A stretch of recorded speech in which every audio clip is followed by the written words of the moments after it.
Assalomu alaykum barchaga. Keyingi ginekamastiya bilan bemor 16 yoshar, bir necha yil bo'lgan chiqqaniga juda ham katta semizlik bor va juda ham osilib qolgan. Ya'ni ptoz, bu osilish ptoz deyiladi. Ptoz juda ham katta.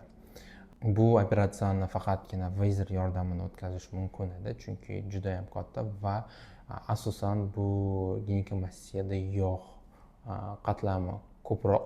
Shuning uchun vazer apparati yordamida kerak bo'ladi. Operatsiya umumiy narkozda o'tkazilgan, ya'ni полностью patsient uxlatilgan. Mahalliy narkozda vazerni o'tkazish juda ham qiyin. Mahalliy narkozda bunaqa rezultatga erishish ham juda ham qiyin. Shuning uchun eng yaxshisi bu albatta vazer bilan operatsiya o'tkazish, umumiy narkozda o'tkazish.